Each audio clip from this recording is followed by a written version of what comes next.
Hello दोस्तों। आज हम घटना चक्र की श्रृंखला में 1857 की क्रांति से संबंधित प्रश्नों को देखेंगे। और तो इस प्रकार चलते हैं, स्टार्ट करते हैं। 1857 की क्रांति, जिसमें से देखा जाए तो दिसंबर 1856 की बात है। और सरकार ने पुराने लोहे वाली बंदूक ब्राउन वेस के स्थान पर नवीन इनफील्ड राइफल का प्रयोग का निर्णय लिया था। इसका प्रशिक्षण या सबसे पहले देखा जाए तो ये दम दम या अम्बाला या रायल सियालकोट में दिया जाना था। और इस नई राइफल में कारतूस के ऊपरी भाग को मुंह से काटना पड़ता था। और जनवरी 1857 में देखा जाए तो बंगाल की सेना में यह अफवाह फैल गई कि चर्बी के जो कारतूस थे उसमें गाय और सुअर की चर्बी मिले हुए हैं, ठीक है, उसके बने हुए हैं। और सैनिकों अधिकारियों ने यह अफवाह की जांच के बिना तुरंत इसका खंडन कर दिया कि मतलब इसको जांच नहीं किया गया और खंडन कर दिया। किंतु सैनिकों को विश्वास हो गया था कि चर्बी वाले कारतूसों का प्रयोग हमारे धर्म भ्रष्ट करने का निश्चित ऐसा कुछ प्लान है। और इसी कारण से जो पहला स्वतंत्रता संग्राम हुआ 1857 का विद्रोह का तात्कालिक कारण भी बना। 29 मार्च 1857 में बैरकपुर में जो सैनिकों ने चर्बी वाले कारतूस का प्रयोग करने से इनकार कर दिया। तो सबसे पहले देखा जाए तो मार्च की बात करते हैं, मार्च 1857, जिसमें बैरकपुर में सैनिक जो है कारतूसों का प्रयोग करने से इनकार कर दिया। उसमें से एक सैनिक था मंगल पांडे, ठीक है, और अपने एक एजुडेंट पर हमला कर दिया और उनकी हत्या भी कर दी थी। अंग्रेजों द्वारा जो 34वीं बंगाल NIA रेजिमेंट भंग भी कर दी गई और अपराधियों को दंड दिया गया। तो यहाँ पे मंगल पांडे जो इम्पोर्टेंट व्यक्ति हैं, जिससे कई क्वेश्चन भी बनते हैं। तो बैरकपुर रेजिमेंट की बात करते हैं। वहाँ पे ऐसा हुआ था जो कि मंगल पांडे ने अपने एजुडेंट पे हमला करके उसको हत्या भी कर दी। 1857 के प्रमुख कारण में ब्रिटिश शासन की एक घिनौनी नीतियां भी रही है, जिनसे तंग आकर के विद्रोह का ज्वालामुखी फूट पड़ा। और एंग्लो इंडियन के इतिहासकारों ने सैनिक के असंतोषों की बात की या चर्बी वाले कारतूसों से ही है। 1857 के महान विद्रोह का सबसे मुख्य कारण, महत्वपूर्ण कारण भी बताया था। परंतु आधुनिक भारतीय इतिहासकारों ने यह सिद्ध कर दिया कि चर्बी वाले कारतूस ही विद्रोह का एकमात्र कारण नहीं था, ठीक है। और इसमें चर्बी वाले कारतूस और सैनिकों को विद्रोह तो केवल एक चिंगारी थी जिसने समस्त विस्फोटक पदार्थ में राजनीतिक और जो सामाजिक, धार्मिक और आर्थिक कारणों को एकत्र हुआ, जो कि आग लगाने का कारण बना, ठीक है। वहीं 1857 की बात करें तो क्रांति में जो 10 मई की बात करें तो मेरठ से ही हुआ। सबसे मेरठ 1857 की क्रांति की बात करें तो माना जाता है कि 10 मई को मेरठ से ही प्रारंभ हुआ। यहाँ पे 3री कैवलरी रेजिमेंट ने सैनिकों ने चर्बी युक्त कारतूसों को छूने से भी इनकार कर दिया और खुलेआम बगावत कर दी, ठीक है। अपने अधिकारियों पे गोली भी चलाई और अपने साथियों को मुक्त भी करवा लिया, ठीक है। वो दिल्ली की ओर और चल पड़े। तो इस तरीके से स्टार्ट हुई हमारे जो 1857 की क्रांति। फिर मेजर जनरल विलियम हेडली के पास 2200 यूरोपीय सैनिक थे, परंतु उन्होंने ये तूफान रोकने का प्रयास नहीं किया, ठीक है। यहाँ पे क्वेश्चन बनता है कि जैसे विद्रोहियों ने 12 मई 1857 के दिल्ली पर अधिकार कर लिया, ठीक है। जैसे ही यहाँ से जैसे दिल्ली की ओर चल पड़े अपने दोस्तों को छोड़ाते हुए, तो 12 मई 1857 को दिल्ली पर अधिकार कर लिया। इस प्रकार सैनिकों का दिल्ली पर लाल किले तक पहुंचना पहली घटना थी। और 1857 की जो स्वतंत्रता संग्राम का जो प्रतीक था कमल और रोटी था। इसका जो प्रतीक था, ये क्वेश्चन बनने लायक है, कमल और रोटी था, ठीक है। बरेली में रोहेलखंड के जो भूतपूर्व शासक के उत्तराधिकारी खान बहादुर ने 1857 में विद्रोह की रहनुमाई की और बंगाल के सम्राट बहादुर शाह द्वितीय ने इस वायसराय के पद पर नियुक्त किए गए। वहीं रानी लक्ष्मीबाई की बात करें तो उसका जन्म 19 नवंबर 1835 को गोलघर में हुआ, जो कि बनारस में है। उसका मूल नाम मणिकर्णिका थी, रानी लक्ष्मीबाई की, ठीक है। 1835 में कहाँ पे? गोलघर, जो कि अभी बनारस में पड़ता है, ठीक है, ये याद रखना है। फिर सॉरी उसके पिता के मरणोपरांत झांसी के जो महाराजा गंगाराव के दरबार में गए और उसके समय लक्ष्मीबाई की उम्र मात्र 13 वर्ष की थी। लगभग 14 वर्ष की उम्र में विवाह झांसी के जो महाराजा थे गंगाधर राव के साथ हो गया। उनकी मृत्यु ग्वालियर में हुई और ग्वालियर, ये भी क्वेश्चन बनता है कि लक्ष्मीबाई की मृत्यु और झांसी रानी की मृत्यु कहाँ हुई? ग्वालियर में। ग्वालियर में ही महारानी लक्ष्मीबाई की समाधि भी स्थित है। ठीक है, तो रानी लक्ष्मीबाई झांसी के जो अंतिम मराठा थे राजा गंगाधर राव, उसकी ही विधवा थी। जब किसी उत्तराधिकारी के अभाव में राजा गंगाधर राव की मृत्यु हो गई तो डलहौजी ने व्यापकगत सिद्धांत जो डॉक्ट्रिन ऑफ लैप्स की जो नीतियाँ स्टार्ट की थी, 1854 में झांसी का जो ब्रिटिश साम्राज्य में विलय कर दिया। ठीक है, झांसी में जून 1857 में रानी लक्ष्मीबाई के नेतृत्व में विद्रोह का श्री गणेश हुआ। अंग्रेज जनरल ह्यूरोज लड़ते हुए 1858 को, ठीक है, 18 जून 1858 को वो वीर गति प्राप्त करती है।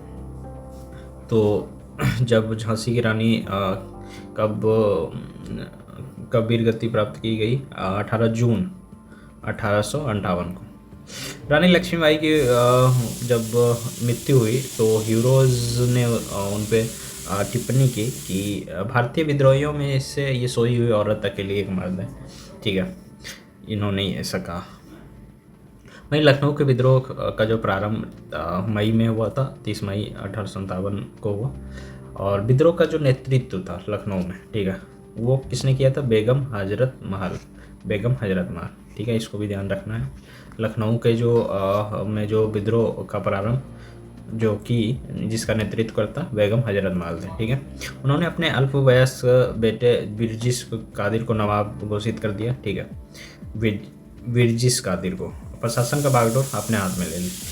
21 मार्च 1858 में कैंपवेल ने गोरखा रेजिमेंट की सहायता से लखनऊ पर पुनः अधिकार कर लिया। वही कानपुर की बात करें तो कानपुर में हमारे जो 5 जून 1857 को नाना साहब को पेशवा मानकर, ठीक है, नाना साहब जो कि दो पंत इसका नाम था, धोदो पंत, उसको पेशवा मान करके, पेशवा मतलब प्रधानमंत्री, पेशवा मान करके स्वतंत्रता की घोषणा की गई। नाना साहब को सेनापति commander in chief Tatya topper से बहुत सहायता मिली। और वहीं अजीमुल्ला खान नाना साहब के सलाहकार भी थे, अजीमुल्ला खान। ठीक है, इन्होंने नाना साहब के सचिव के रूप में भी कार्य किया और जिसे क्रांति दूत भी कहा जाता है। ठीक है, तात्या टोपे ने रामचंद्र पांडु नाम से भी जाना जाता है। तात्या टोपे रामचंद्र पांडुरंग नाम से भी जाना जाता है और 1857 में भारतीय विद्रोह के प्रमुख नेता भी थे। उनका जन्म महाराष्ट्र में हुआ था। ठीक है, ये ओलो गाँव में। ठीक है, उनके एक विश्वसनीय मित्र मानसिंह जो थे, उसका एक मित्र था मानसिंह, उन्हें उसका धोखा दिया और उनको पकड़वा दिया। ठीक है, जब वो पारों के जंगल में अपने कैंप में शयन कर रहे थे, सो रहे थे, तो उन्होंने, उसके मित्र ने धोखे से उसको पकड़वा दिया था। क्या नाम था मित्र का? मानसिंह। यहाँ से उन्हें पकड़कर शिवपुरी लाया गया। ठीक है, और शिवपुरी में क्या हुआ? सैनिक अदालत में 18 अप्रैल 1859 में फांसी दे दी गई। ठीक है, कब फांसी दी गई? 18 अप्रैल 1859 में। ठीक है, 1857 में जगदीशपुर में विद्रोह की अगुवाई करने वाले कुंवर सिंह बिहार के तत्कालीन शाहाबाद जिले में जगदीशपुर, कुंवर सिंह ने 1857 में जगदीशपुर में विद्रोह की अगुवाई की। ठीक है, और जो कि शाहाबाद जिले के जगदीशपुर में स्थित है। वर्तमान में अभी भोजपुर जिले में चले गए, तो ये याद रखना है इससे संबंधित 3 जगह, शाहाबाद जो कि अभी वर्तमान में भोजपुर में है, जो जगदीशपुर इलाके में आते हैं। ठीक है, असम में 1857 की क्रांति के समय वहाँ के दीवान मनीराम दत्त थे। वहाँ के अंतिम राजा पौत्र जो कंदपेश्वर सिंह को राजा घोषित करके विद्रोह की शुरुआत की गई। परंतु शीघ्र ही विद्रोह का दमन भी कर लिया गया और मनीराम को फांसी भी दे दी। तो असम की क्रांति के जो देखा जाए नेतृत्वकर्ता कौन थे? कंदपेश्वर सिंह। ठीक है, उन्होंने उनके जैसे वहाँ के दीवान मनीराम दत्त ने अंतिम राजा के रूप में थे और उन्होंने इनको सत्ता सौंपी कंदपेश्वर सिंह को। उसके बाद वो चले गए। ठीक है, और उसके बाद क्या हुआ, आयुवाग में ठाकुर कुशल सिंह ने 1857 की क्रांति में अंग्रेजों और जोधपुर में संयुक्त सेना को पराजित किया। मौलवी अब्दुल्ला सिंह ने फैजाबाद में अयोध्या में 1857 में विद्रोह में अपना नेतृत्व प्रदान किया। मौलवी अहमदुल्ला शाह ने, ठीक है, ये भी ध्यान रखना है कि मौलवी अहमदुल्ला शाह ने फैजाबाद में 1857 में विद्रोह में अपना नेतृत्व प्रदान किया। ये अंग्रेजों के सबसे कट्टर दुश्मन भी थे। वे तत्कालिक मद्रास प्रेसिडेंट चिन्नापट्टनम में रहने वाले थे, पर वह फैजाबाद में आकर फंस गए, ठीक है। और उन्होंने भारत के विभिन्न धर्मानुयायियों का आह्वान भी किया और उन्होंने कहा कि देखो, सारे लोग काफिर अंग्रेज़ों के विरुद्ध खड़े हो जाओ और उन्हें भारत से बाहर कर दो, खदेड़ दो, ठीक है। उनके बारे में अंग्रेज ने भी कहा है कि वो अदम्य साहस के गुणों के परिपूर्ण और दृढ़ संकल्प वाले व्यक्ति और विद्रोहियों में सर्वोत्तम सैनिक हैं। क्या बोले, वो अदम्य साहस गुणों से परिपूर्ण और दृढ़ संकल्प वाले व्यक्ति तथा विद्रोहियों में सर्वोत्तम सैनिक है, ठीक है। उनकी गिरफ्तारी के लिए 50,000 का इनाम भी रखा गया था, ये ध्यान रखना है। 1857 विद्रोह में मिर्जा गालिब की बात करें तो उन्होंने अपने आंखों से भी देखा है 1857 के जो विद्रोह थे, ठीक है। और उन मिर्जा गालिब के जन्म की बात करें तो 27 दिसंबर 1797 में आगरा में हुआ था, आगरा, और मृत्यु दिल्ली में हुई, ठीक है। तो ये याद रखना है कि आगरा में जन्म हुआ और दिल्ली में मृत्यु हुई। कब जन्म हुई? 17 दिसंबर 1797। और मृत्यु कब हुई? मृत्यु 15 फरवरी 1869। 1857 की बात करें तो स्वतंत्रता संग्राम में ग्वालियर की सिंधिया ने अंग्रेजों को सर्वाधिक सहायता की। यूरोपीय इतिहासकारों ने ग्वालियर के मंत्री सर दिनकर राव और हैदराबाद के मंत्री सलार जंग की राजभक्ति बहुत सराहना की।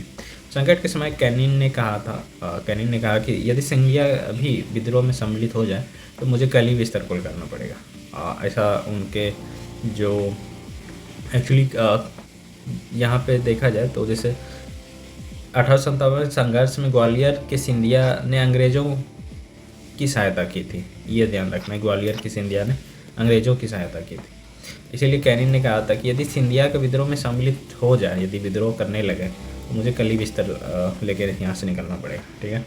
1857 में विद्रोह बहुत बड़े क्षेत्र में फैला था और इसे जनता के व्यापक समर्थन भी प्राप्त हुआ। फिर भी पूरे देश को भारतीय समाज के सभी अंगों और वर्गों को लपेट नहीं सके और यह दक्षिणी भारत में पूर्वी और पश्चिमी भारत के अधिकांश भागों में नहीं फैल सका।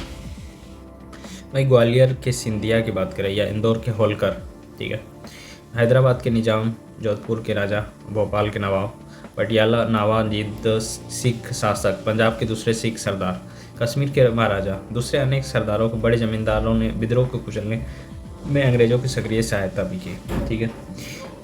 वहीं गवर्नर जनरल कैनिन के बाद टिप्पणी की कि इस शासकों और सरदारों ने तूफान के आगे बांध कर इस तरह काम किया कि वरना तूफान एक ही लहर में हमें वहाँ ले जाता। तो ये सब जो राजा थे जैसे ग्वालियर के सिंधिया या इंदौर के होलकर, हैदराबाद के निजाम, जोधपुर के राजा, भोपाल के नवाब, पटियाला नाबा और जिद्द के सिख शासक या पंजाब के दूसरे सिख सरदार, कश्मीर के महाराजा, दूसरे अनेक सरदार जो कि विद्रोह में कुचलने में अंग्रेज़ों की सहायता की थी, ठीक है।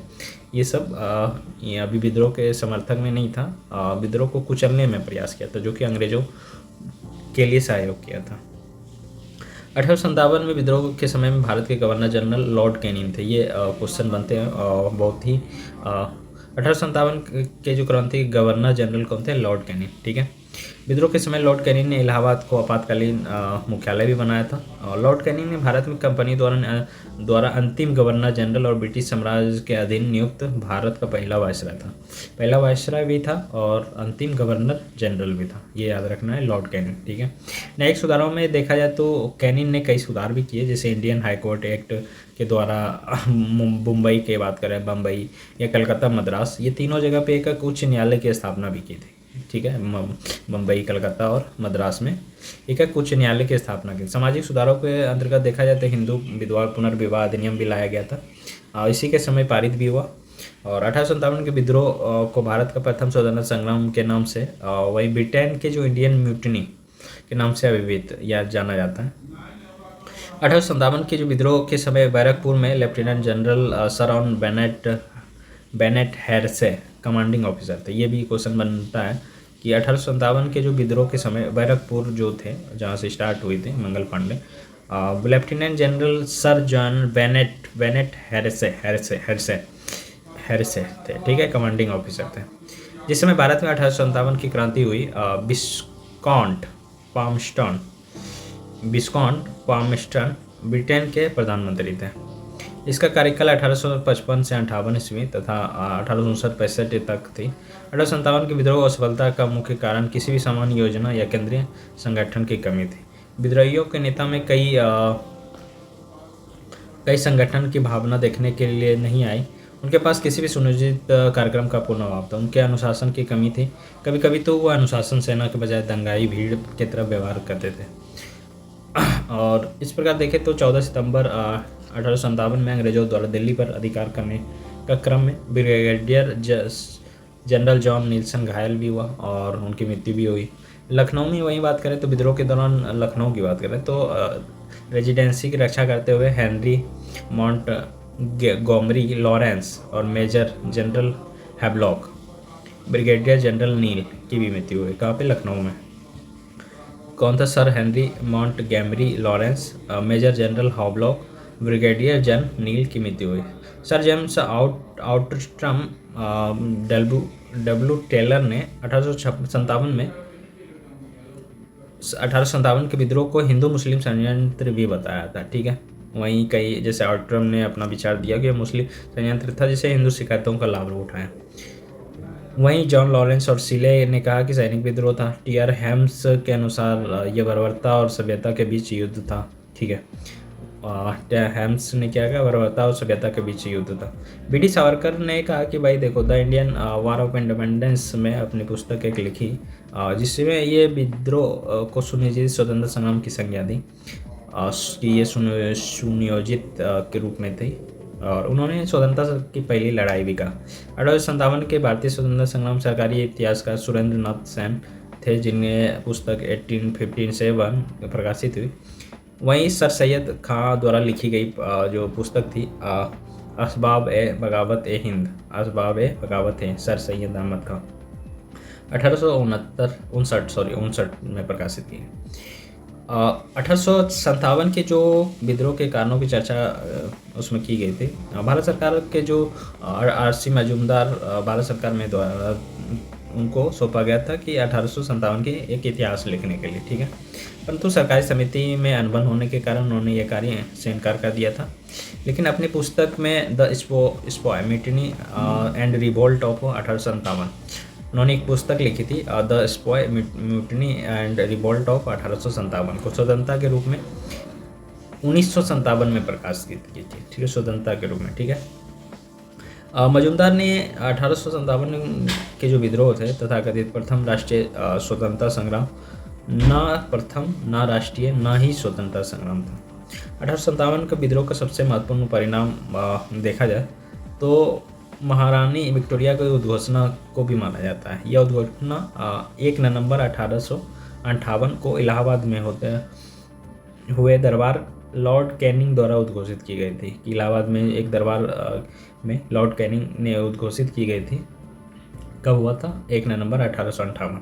इसे भारत के जो कंपनी शासन को समाप्त कर भारत के शासन सीधे क्राउन के अधिकार कर लिया गया था, ठीक है। इसमें क्या होता? कंपनी के शासन को हटा करके भारत के शासन को सीधा क्राउन अपना अधिकार में ले लिया था। इस उद्घोषणा में भारत के जो ब्रिटिश साम्राज्य विस्तार पर रोक लग गया। लोगों को धार्मिक मामलों का हस्तक्षेप न करना, एक समान कानूनी सुरक्षा सबको उपलब्ध कराना आदि शामिल है। भारतीय राजवाड़ों के प्रति विजय और विलय की नीति का परित्याग कर दिया गया।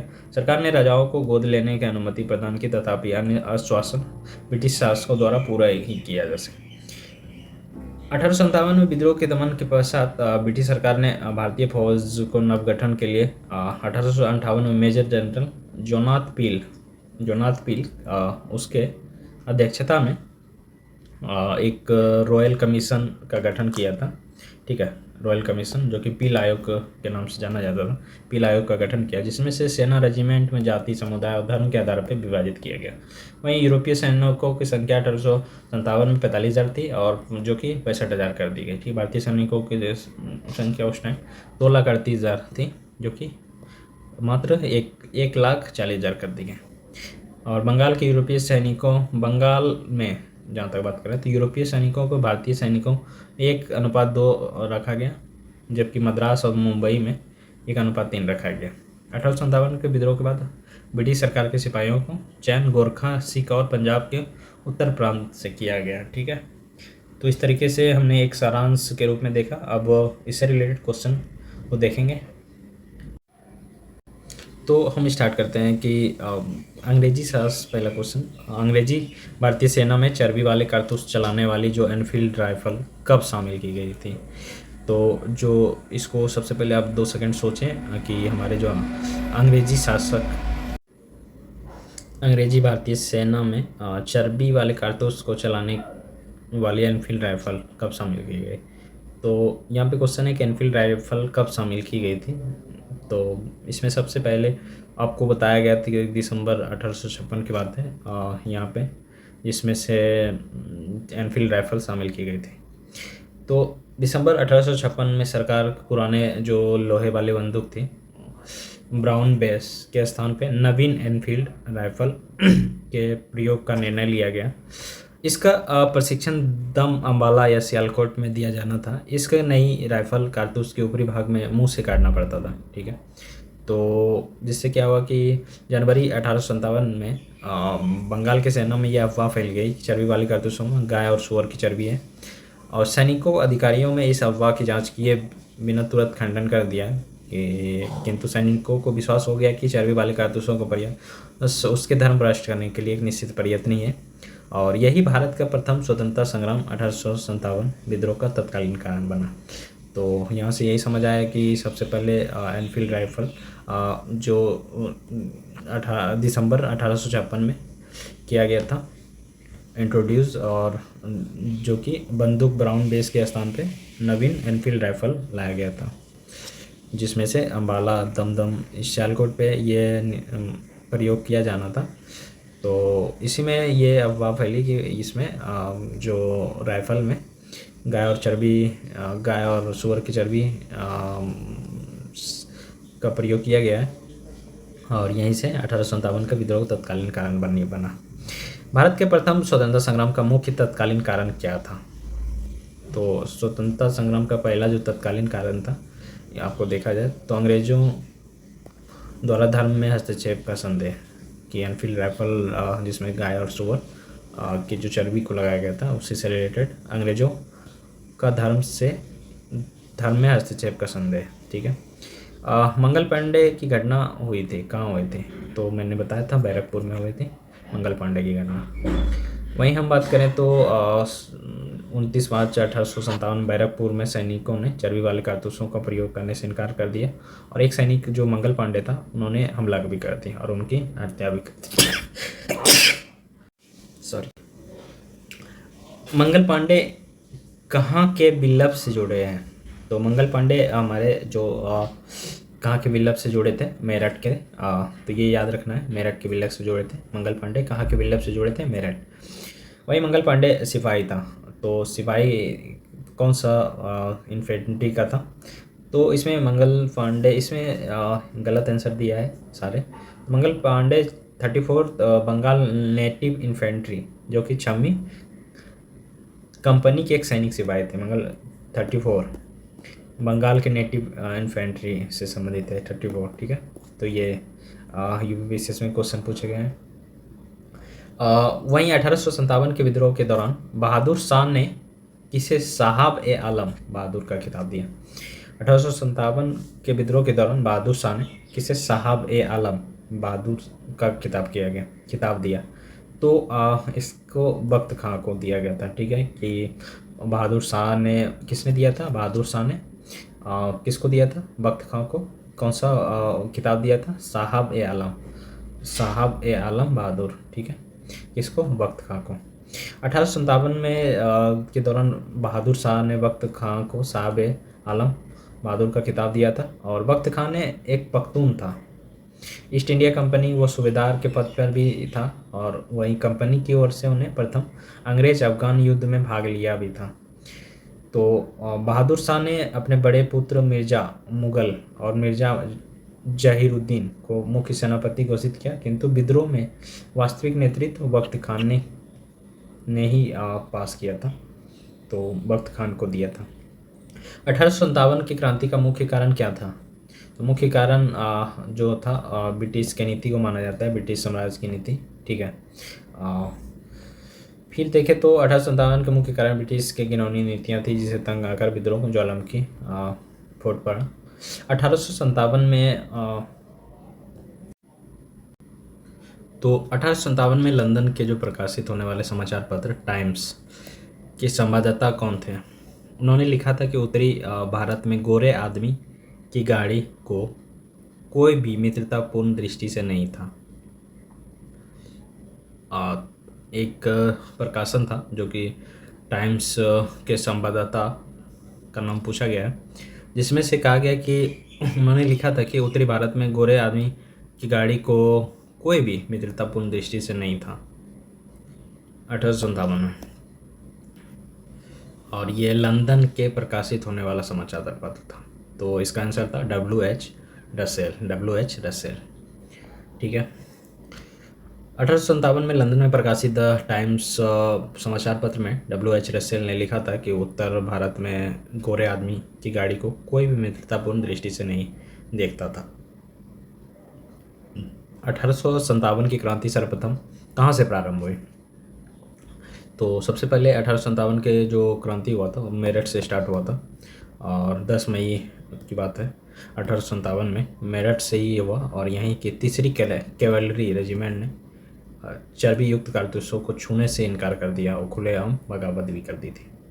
1857 की जो क्रांति थी सर्वप्रथम कहाँ से प्रारंभ हुआ? अभी बताया तो मेरठ से।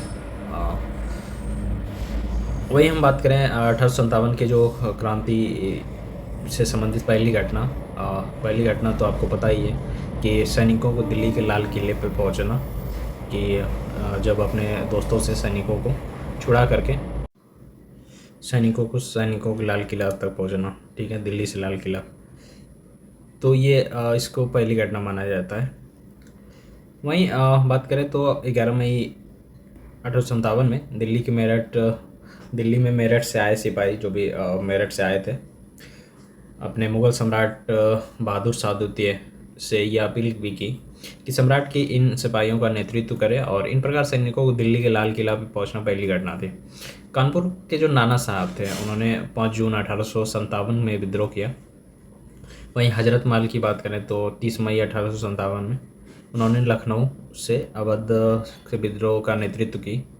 वहीं झांसी रानी की बात करें तो जून 1857 में विद्रोह किया, और 18 जून 1858 को शहीद हो गई।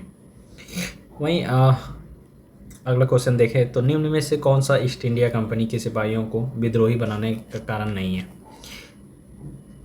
कौन सा ईस्ट इंडिया कंपनी के सिपाही को विद्रोही बनाने कौन सा कारण ऐसा है कि जो कि सिपाही को विद्रोह नहीं बना रहा है?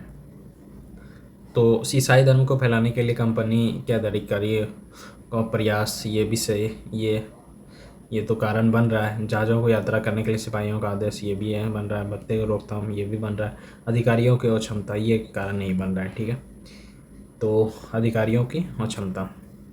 ईसाइयों को फैलाने के लिए कंपनी का अधिकारियों का प्रयास, जहाज़ों की यात्रा के लिए जाने के लिए सिपाहियों को आदेश, डाक आदि भत्तों को रोकथाम कारक ईस्ट इंडिया कंपनी के सिपाहियों को विद्रोही बनाने के कारण बने, जिसके परिणाम क्या हुआ कि 1857 क्रांति के रूप में हुई, और ज्ञातव्य के अधिकारियों को अक्षमता के कारण नहीं थी, और अधिकारियों द्वारा किए गए दुर्व्यवहार ने इसे अवश्य भड़काया था। 1857 में स्वतंत्रता संग्राम का प्रतीक था कमल और रोटी। ठीक है, कमल और रोटी स्वतंत्रता संग्राम का प्रतीक था। 1857 के संग्राम में निम्नलिखित केंद्रों में से सबसे पहले अंग्रेजों ने किसे पुनः अधिकृत किया? 1857 संग्राम में केंद्रों में से सबसे पहले अंग्रेजों ने किसे पुनः अधिकृत किया? तो दिल्ली को। ठीक है, कौन सा ऐसा केंद्र था जिसे पुनः अधिकृत किया? दिल्ली को। ब्रिगेडियर जॉन नीलकस ने नेतृत्व में 3 महीने की घेराबंदी के पश्चात 1857 20 सितंबर की बात है, अंग्रेजों द्वारा दिल्ली की पुनर्प्राप्ति कर ली गई। वहीं हम बात करें 1857 की जो स्वाधीनता संघर्ष के वीरांगना महारानी लक्ष्मीबाई की जन्म कहाँ हुआ था? तो वाराणसी में। ठीक है, तो जिसका नाम मूल नाम क्या था, मणिकर्णिका, ठीक है। और जिनका जन्म कब हुआ था, 19 नवंबर 1835 में, ठीक है। और ये गोलघर में हुआ था, गोलघर में, ठीक है, जो कि अभी बनारस में। 1857 में बरेली विद्रोह का नेता कौन था, बरेली विद्रोह, जो कि खान बहादुर, बरेली विद्रोह के नेता कौन थे, खान बहादुर, ठीक है। बरेली में रोहेलखंड से भूतपूर्व शासक उत्तराधिकारी खान बहादुर ने 1857 के विद्रोह का रहनुमा, मतलब उनके नेतृत्व किया। यद्यपि ब्रिटिश पेंशन के गुजर बसर कर रहे थे खान बहादुर, और उन्होंने दिलचस्पी तो नहीं लिया, किंतु विद्रोह के लहर फैलते हुए उन्होंने खुद प्रशासन संभाल ली और 40,000 सैनिकों को संगठित किया और मजबूत सेना भी बनाई और अंग्रेजों का कड़ा मुकाबला किया। वहीं मुगल सम्राट बहादुर शाह द्वितीय ने उसे वायसराय के पद से नियुक्त किया था। मुगल सम्राट बहादुर शाह द्वितीय ने उन्हें वायसराय के पद से नियुक्त किया था। इस पद पर अपने कार्यकाल के दौरान उन्होंने हिंदू मुस्लिमों के साथ समानता का व्यवहार भी किया था और उससे सुयोग्य राजनीतिज्ञ के गुणों को भी प्रदर्शित किया था। मैं 1857 की बरेली की बात करें तो उत्तर प्रदेश की क्रांति के नेता कौन थे, बरेली में कौन मतलब नेतृत्व कर रहे थे, तो उस टाइम खान बहादुर खान थे, जो बरेली इसके उत्तर प्रदेश से क्रांति का नेतृत्व कर रहे थे। बरेली के रोहेलखंड में भूतपूर्व शासक अधिकारी खान बहादुर ने 1857 में विद्रोह का नेतृत्व किया। और फिर बात करें तो महारानी लक्ष्मीबाई की समाधि कहाँ स्थित है, तो उनकी मृत्यु जो हुई थी ग्वालियर में हुई थी, ठीक है। तो समाधि भी ग्वालियर में ही है। फिर हम बात करें अगला क्वेश्चन जो कि पूछा गया था, झांसी जिसे महारानी का जन्म बनारस में हुआ था, उनकी मृत्यु ग्वालियर में हुई, ग्वालियर समाधि स्थल भी है, ठीक है। झांसी रानी की लक्ष्मीबाई की मृत्यु कहाँ पर हुई थी, उनकी मृत्यु कहाँ पे हुई थी, ग्वालियर में, अभी तो होता है। रानी लक्ष्मीबाई के अंतिम युद्ध में सामना करना पड़ा था, रानी लक्ष्मीबाई को अंतिम युद्ध में सामना किससे करना पड़ा था, यूरोप से, तो ये क्वेश्चन भी बनता है। रानी लक्ष्मीबाई का अंतिम मराठा जो गंगाराव था से उनकी वो विधवा थी। जब उनका उत्तराधिकारी का अभाव में राजा गंगाधर राव की मृत्यु हो गई तो डलहौजी ने व्यापकगत सिद्धांत से 1854 में झांसी का जो ब्रिटिश साम्राज्य में विलय कर दिया गया और झांसी को फिर जून 1857 में रानी लक्ष्मीबाई के नेतृत्व में विद्रोह का श्री गणेश हुआ। झांसी का पतन के बाद रानी ग्वालियर की ओर प्रस्थान किया और जहां तत्या टोपे के साथ अंग्रेजों को कई युद्धों में पराजित करने के बाद अंततः अंग्रेज जनरल ह्यूरोज से लड़ते हुए 18 जून की बात है 1858 में वीरगति को प्राप्त हो गई। रानी की मृत्यु पर ह्यूरोज ने कहा कि देखिए, उन्होंने कहा कि भारतीय विद्रोहियों में ये सोई हुई अकेली औरत एक मर्द है, ठीक है, भारतीय विद्रोहियों में यहाँ सोई हुई औरत अकेली मर्द है, तो इस तरह से उन्होंने कहा, ठीक है। फिर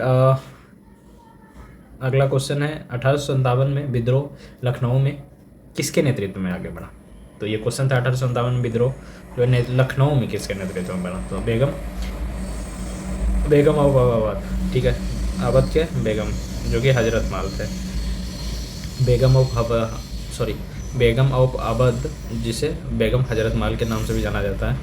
तो लखनऊ के विद्रोह जो हुई थे वो 30 मई 1857 में स्टार्ट हुआ था और विद्रोह का नेतृत्व कौन कर रहे थे, बेगम ऑफ अवध मतलब बेगम हजरत माल, ठीक है। वो महिला जिन्होंने अवध में 1857 की क्रांति का नेतृत्व किया था। तो अवध में कौन किया था, तो अवध में अभी तो बताया बेगम हजरत माल, ठीक है। तो अभी अगला क्वेश्चन देखें तो लखनऊ में 1857 में स्वतंत्रता संग्राम का नेतृत्व, लखनऊ की बात करें तो लखनऊ में लखनऊ में हजरत माल थे, ठीक है।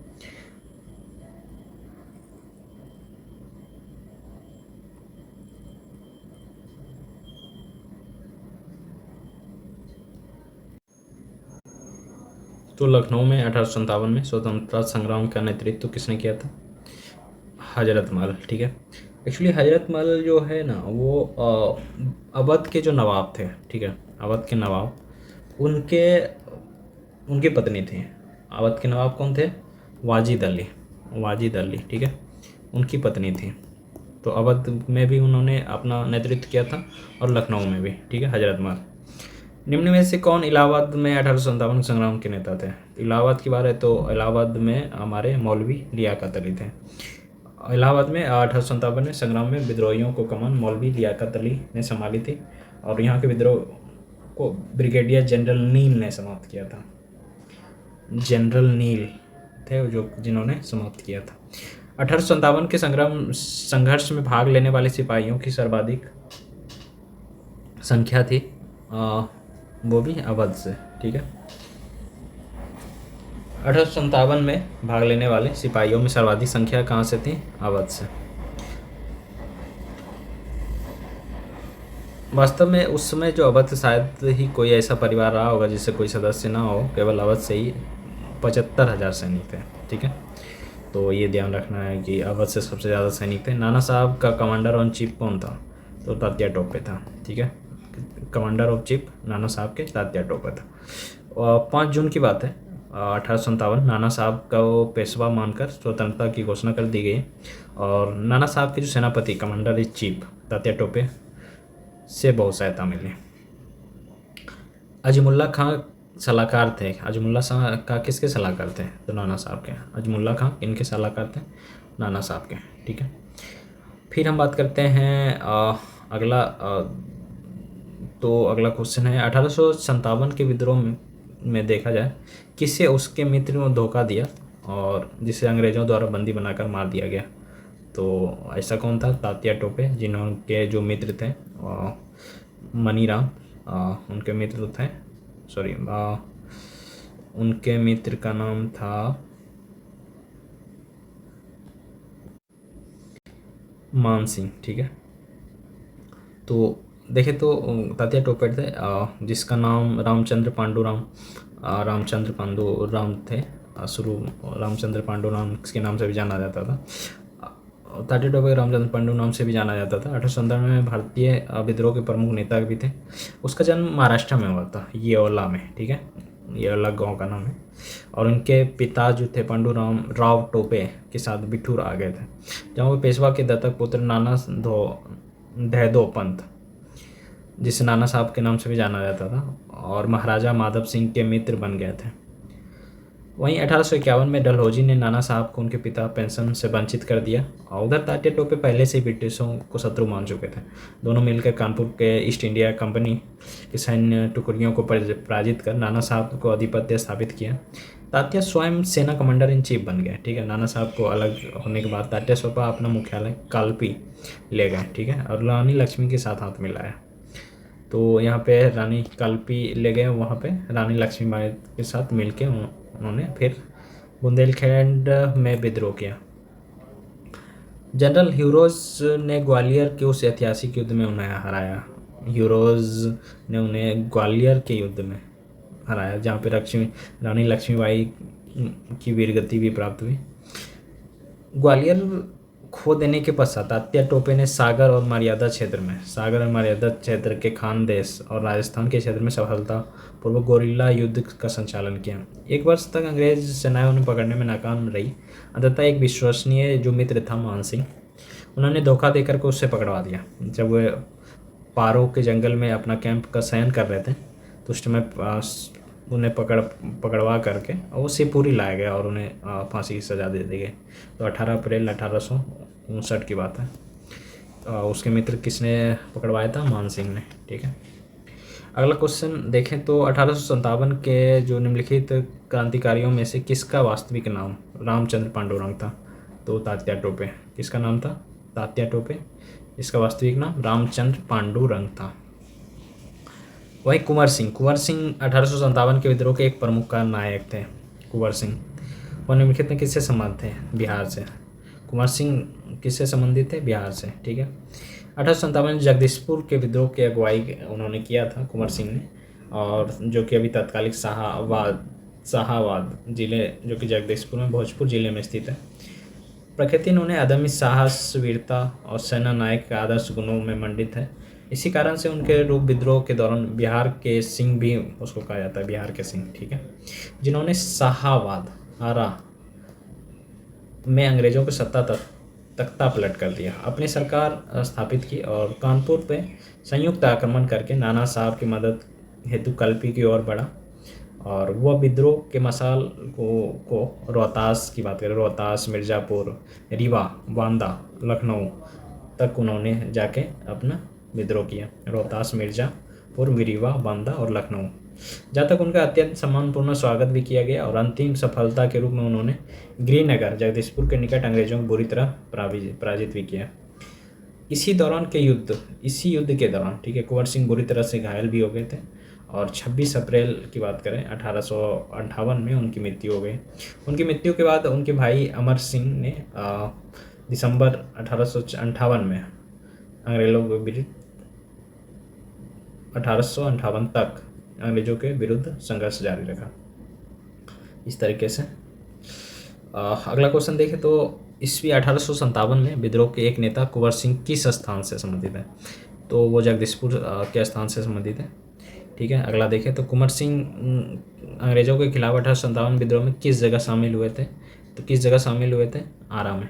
ठीक है, ये भी क्वेश्चन बहुत ही इंपॉर्टेंट है। वहीं 1857 की क्रांति के दौरान बिहार के क्रांतिकारियों का नेता कौन थे? तो बाबू कुंवर सिंह। बिहार के जो क्रांतिकारियों का नेता कौन थे? बाबू कुंवर सिंह। 1857 के दौरान क्रांतिकारियों के नेता बिहार में बाबू कुंवर सिंह। बिहार में 1857 विद्रोह के नेतृत्व किसने किया था? बिहार में नेतृत्व किसने किया था? तो कुंवर सिंह। ठीक है, कुंवर सिंह ने 1857 विद्रोह का नेतृत्व किस प्रांत से किया था? बिहार से। ठीक है, फिर 1857 के नेतृत्व में बिहार में किसने किया था? तो बिहार में कुंवर सिंह किया था। Same question. 1857 के विद्रोह का नेतृत्व किसने किया था? तो कुंवर सिंह। ये हर पीसीएस का एक रिपीटेड क्वेश्चन रहा है। जगदीशपुर में किस व्यक्ति ने 1857 में विप्लव क्रांतियों का नेतृत्व किया था? तो वो कुंवर सिंह था। ठीक है, जगदीशपुर के राजा कौन थे? कुंवर सिंह। ठीक है, पटना के 1857 के स्वतंत्रता संग्राम के नेता कौन थे? पटना के। ठीक है, तो उस टाइम पटना की बात करें तो 1857 में स्वतंत्रता संग्राम के नेता राजपूत कुंवर सिंह थे। ठीक है, वो पटना के निकट जगदीशपुर में जमींदार कुंवर सिंह ने विद्रोह का नेतृत्व किया था। जमींदारी की बात करें तो कंपनी की नीतियों का कारण छीन लिया गया जमींदारी उनकी, और इसके स्वरूप उसको रोष के व्यक्ति में उन्होंने विद्रोह की। पटना की पीर अली के नेतृत्व में विद्रोह हुआ था। पटना में पीर अली के नेतृत्व में। ठीक है, परंतु अंग्रेजों द्वारा दमन करने के बाद विद्रोही जगदीशपुर आ गए और कुंवर सिंह ने इनका नेतृत्व किया। हैदर अली खान और जियोधर सिंह ने गया में विद्रोहियों को संगठित किया था। हैदर अली खान और जियोधर ने गया में विद्रोहियों को संगठित किया था। तो पटना में कौन था? पीर अली के नेतृत्व में स्टार्ट हुआ था, परंतु अंग्रेजों द्वारा उनके दमन के बाद विद्रोही जगदीशपुर आ गए थे और फिर कुंवर सिंह ने उनका नेतृत्व किया था। निम्नलिखित में से कौन असम में 1857 की क्रांति का नेतृत्व नेता थे? तो दीवान मनीराम दत्त थे। दीवान मनीराम। असम में क्या हुआ था कि 1857 क्रांति जब हुआ था, वहाँ के दीवान मनीराम दत्त ने वहाँ का अंतिम राजा के रूप में अपने पुत्र के कंदपेश्वर सिंह को राजा घोषित करके विद्रोह की शुरुआत की थी, परंतु शीघ्र ही विद्रोह का दमन करके मनूराम को फांसी भी दे दी थी। 1857 विद्रोह का जो 1857 के विद्रोह का बिहार में 15 जुलाई 1857 से 20 जनवरी 1857 का केंद्र क्या था? तो बिहार का जो मेन केंद्र था जगदीशपुर था। फिर बात करें तो हमारे यहाँ पे जैसे बिहार में क्या हुआ था कि 1857 विद्रोह का जो मेन केंद्र था जगदीशपुर था। ठीक है, क्योंकि वहाँ के जमींदार कुंवर सिंह का नेतृत्व संभाला हुआ था और तत्कालीन जो शाहबाद जिले में अंग्रेजों को सत्ता पलट कर रखी थी और अपना सरकार स्थापित कर दी थी। जब अप्रैल 1858 में कुंवर सिंह की मृत्यु हुई थी, तब उनके भाई ने दिसंबर 1858 तक संघर्ष जारी रखा। बिहार के विद्रोह में पटना डिवीज़न के कमिश्नर विलियम टेलर और बंगाल के गोलंदाज फौज मेजर विसेंट आयर द्वारा दबा दिया गया। टेलर और आयर के द्वारा दबा दिया गया विद्रोह को। वहीं 1857 की क्रांति को अंग्रेज और जोधपुर के संयुक्त सेना को पराजित करने वाला था वो आउवा के ठाकुर कौशल सिंह।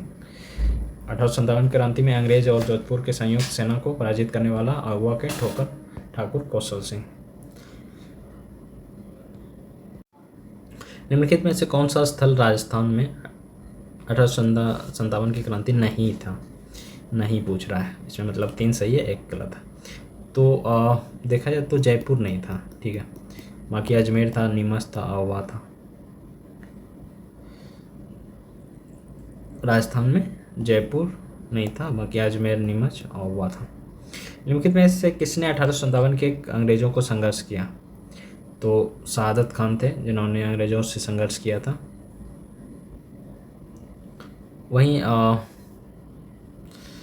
उस टाइम तो चंद्रशेखर आज़ाद नहीं हुआ था, राम प्रसाद बिस्मिल भी नहीं था, माखन लाल भी नहीं था। और निम्नलिखित में से कौन सा 1857 के विद्रोह अंग्रेज़ों का कट्टर दुश्मन था? तो मौलवी अहमदुल्ला शाह, मौलवी अहमदुल्ला शाह कट्टर दुश्मन थे, विद्रोही के अंग्रेज़ों में सबसे कट्टर दुश्मन। फिर बात करें तो हमारे मौलवी अब्दुल्ला, जो कि फैजाबाद से उन्होंने नेतृत्व कर रहे थे अपना, अंग्रेज़ों के कट्टर दुश्मन थे। उन्होंने तत्कालीन मद्रास प्रेसिडेंसी के चिन्नापट्टम में रहने वाले थे, बाद में फैजाबाद आके बस गया था। उन्होंने भारत के विभिन्न धर्म के लोगों को आह्वान करते हुए कहा कि सारे लोग काफिर अंग्रेज़ों के विरुद्ध खड़े हो जाओ और उसे खदेड़ दो। उनके बारे में उन्होंने अंग्रेज़ों ने भी कहा कि अदम्य साहस गुणों के परिपूर्ण दृढ़ संकल्प वाले व्यक्ति विद्रोहियों को सर्वोत्तम सैनिक है। 1857 के प्रथम स्वतंत्रता संग्राम में भोपाल के किस वीर ने बहादुरी पूर्वक मुख्य संघर्ष कर बलिदान दिया? फाजिल मोहम्मद खान। 1857 प्रथम स्वतंत्रता संग्राम में भोपाल के किस वीर ने, भोपाल के कौन सा ऐसा वीर था जिन्होंने बहादुरी पूर्वक मुख्य संघर्ष कर बलिदान दिया? तो वो था फाजिल मोहम्मद खान, फाजिल मोहम्मद खान, ठीक है। फिर 1857 के जो विद्रोह किस उर्दू कवि ने देखा था? तो गालिब थे, मिर्जा गालिब ने, ठीक है। स्वयं आँखों से देखा था। सुप्रसिद्ध उर्दू शायर मिर्जा गालिब का मूल निवास कहाँ था? मूल निवास आगरा था, ठीक है। आगरा में उन्होंने जन्म हुआ और मृत्यु दिल्ली में। आज़ादी की पहली लड़ाई 1857 में किसने भाग नहीं लिया था? तो पहले जो उस टाइम थे, उस टाइम भगत सिंह अभी नहीं हुए थे, वो तो 1930 के अराउंड की बात है, 1900 के बाद। उस टाइम पहली लड़ाई में किसने भाग नहीं ली थी? तात्या टोपे ने दी थी, और बहादुर शाह और ये इन्होंने ली थी, ठीक है। वहीं हम बात करें तो 1857 विद्रोह में निम्नलिखित में कौन सा संबंध नहीं है, ठीक है। तो हमारे उस टाइम उधम सिंह नहीं थे, ये थे कुंवर सिंह थे, मौलवी अब्दुल्ला थे, ठीक है। उधम सिंह तो विद्रोह के संबंध नहीं थे, क्योंकि वो पंजाब क्रांतिकारी जालियांवाला हत्याकांड से संबंधित है, और उन्होंने पंजाब के गवर्नर माइकल ओ डायर को लंदन में 1940 में हत्या कर दी थी, ठीक है। माइकल ओ डायर को 1940 में, जिसका गिरफ्तार करके उसे मृत्युदंड भी दिया गया। और बेगम हजरत महल ने लखनऊ में, कुंवर सिंह ने बिहार में, मौलवी अब्दुल्ला फैजाबाद में 1857 में विद्रोह का नेतृत्व किया था। कुंवर सिंह ने बिहार से, मौलवी अब्दुल्ला ने फैजाबाद से, ठीक है। वहीं लखनऊ में बेगम हजरत महल। 1857 में स्वतंत्रता संग्राम में किस राजवंश ने अंग्रेज़ों को सर्वाधिक सहायता की? तो सबसे पहले ग्वालियर के सिंधिया अंग्रेज़ों को सर्वाधिक सहायता की, ग्वालियर के सिंधिया थे। 1857 के संघर्ष में ग्वालियर के सिंधिया राजवंशों ने अंग्रेज़ों को सर्वाधिक सहायता करती थी। और यूरोपीय इतिहासकारों ने ग्वालियर के मंत्री को सर दिनकन राव और हैदराबाद के मंत्री सालर जंग की राजभक्ति को बहुत सराहना भी की थी। संकट के समय कैनिन ने यह भी कहा था, यदि सिंधिया का विद्रोह सम्मिलित हो जाता तो मुझे बिस्तर से भागना पड़ता, बिस्तर छोड़ के।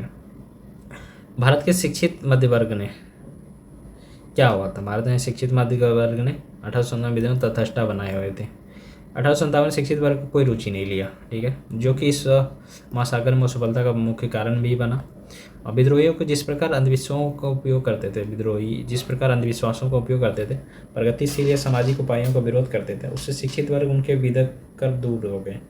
शिक्षित भारतीय देश के पिछड़ापन को दूर करना चाहते थे। उनके मन में यह गलत विश्वास भरा था कि अंग्रेज आधुनिकीकरण का यह काम पूरा करने में सहायता करेंगे, और जबकि जमींदारों और पुराने शासक के जो सरदार थे उनके या दूसरे संबंधी तत्व नेतृत्व में लड़ने वाले विद्रोही को देश के पीछे ले जाएंगे। कुछ समय बाद शिक्षित भारतीयों ने अपने अनुभवों को जाना और विदेशी शासन देश के आधुनिकीकरण करने में न सिर्फ असमर्थ साबित हुआ बल्कि गरीब और पिछड़ा बनाए रखा।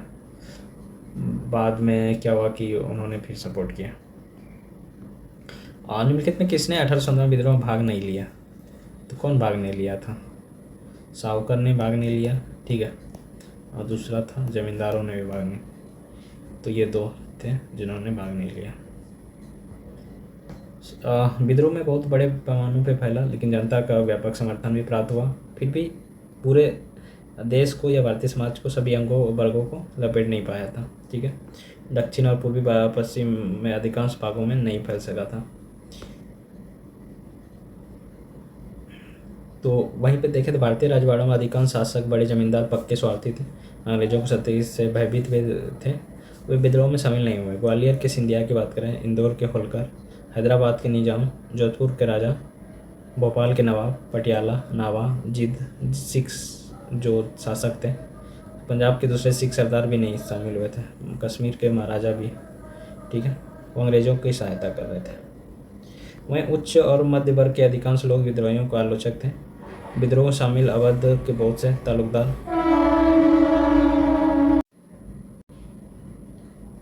बिहार में जो 1857 में विद्रोह, बिहार में कौन सा भाग वो प्रभावित रहा? तो मुंगेर वाला इलाका जो था वो कहीं ना कहीं प्रभावित रहा, मुंगेर वाला इलाका। दानापुर तो वहाँ से पटना, आरा, मुजफ्फर ये सब क्षेत्र में कुंवर सिंह ही नेतृत्व कर रहे थे। तो विद्रोह के दौरान जो आरा, दानापुर, गया, पटना, मुजफ्फरपुर, शाहनवाज विद्रोह के प्रमुख केंद्र थे, परंतु मुंगेर वाला एरिया प्रभावित था। वहीं बात करें तो हमारे कहाँ से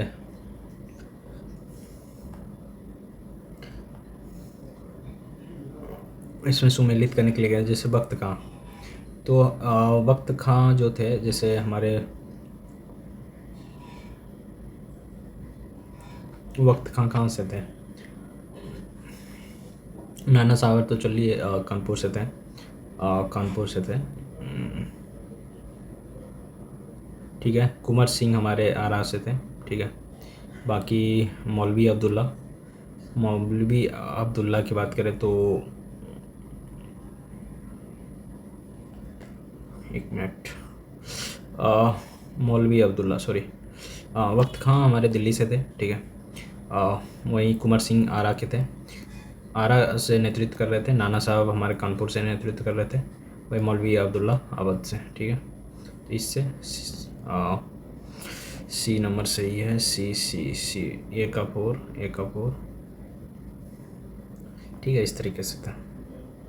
वक्त खां हमारे दिल्ली से थे, मौलवी अब्दुल्ला अवध से, वहीं कुंवर सिंह आरा से, नाना साहब कानपुर से। झांसी की बात करें तो झांसी हमारे जो झांसी की रानी, ये कहाँ से लड़ रही थी उनकी, तो रानी लक्ष्मीबाई। लखनऊ से हमारे कौन थे भाई? झांसी हमारे रानी लक्ष्मीबाई थी, ठीक है। फिर लखनऊ से कौन नेतृत्व कर रहे थे? बेगम हजरत महल, ठीक है। वहीं कानपुर से हमारी बात करें तो कानपुर से कौन कर रहे थे? कानपुर से अजमुल्ला खां थे, ठीक है। वहीं फैजाबाद से मौलवी अहमद शाह, फैजाबाद से मौलवी अहमद शाह, ठीक है। वही जैसे झांसी की रानी लक्ष्मीबाई और लखनऊ बेगम महल, कानपुर और फतेहपुर अजमुल्ला खां, ठीक है। फैजाबाद से मौलवी अहमद शाह। अब बात करें इससे तो जैसे इनमें से सुमेलित नहीं है, तो जैसे संबलपुर से सरेदर शाही, ये तो सही है। गंजाम से राधा कृष्ण दंड सेना, ये भी सही है। वहीं कश्मीर से बात करें तो गुलाब सिंह, ये भी सही है। लखनऊ से लियाकत अली, ये नहीं है, ठीक है, लियाकत अली नहीं है। तो हमारे जो जैसे मौलवी लियाकत अली तो तत्कालीन इलाहाबाद के चैल प्रगना उसके गांव से थे, और उन्होंने इलाहाबाद से ही विद्रोहियों का नेतृत्व किया था, मौलवी लियाकत अली। इनमें से 1857 के विद्रोह में सक्रिय भाग लिया था। तो ईस्ट इंडिया कंपनी के जो सक्रिय भाग देखा तो नाना साहब ने भी लिया था, बेगम हजरत महल, मौलवी अब्दुल्ला, जीनत महल तो नहीं था। तो इस तरीके से आंसर ईस्ट इंडिया कंपनी राजनीतिक, आर्थिक, सामाजिक, धार्मिक कारणों से विद्रोह रहा और उन्होंने लखनऊ में विद्रोह में 23 मई 1857 में हुआ था। तो हम अगला क्वेश्चन देखते हैं। नाना साहब तो हमने बात किया था, लखनऊ से नेतृत्व कर रहे थे। वही मनीराम दीवान ये असम से नेतृत्व कर रहे थे, ठीक है। और मौलवी अहमदुल्ला ये हमारे लखनऊ से कर रहे थे, ठीक है। और कौन सा नवाब हमीद अली जो कि हमारे दिल्ली से कर रहे थे, ठीक है। नाना साहब कानपुर से, नाना साहब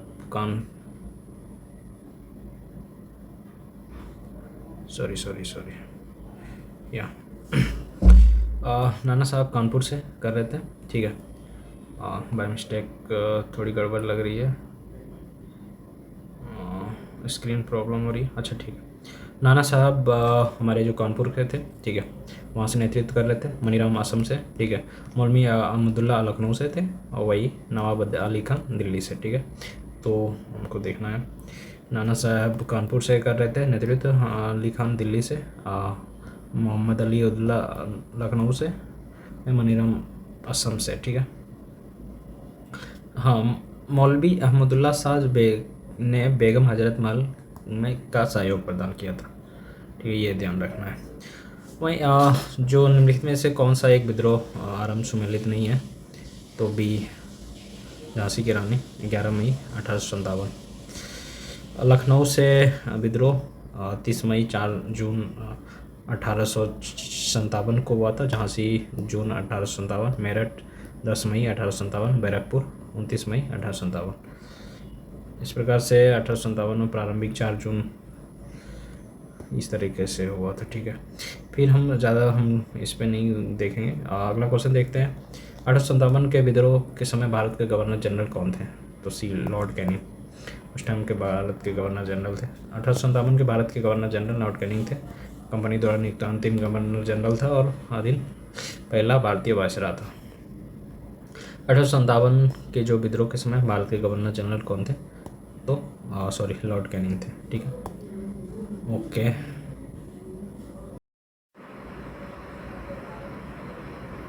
तो अगला क्वेश्चन हम देखते हैं। 1857 की जो क्रांति है में भारत के गवर्नर जनरल कौन थे, ठीक है।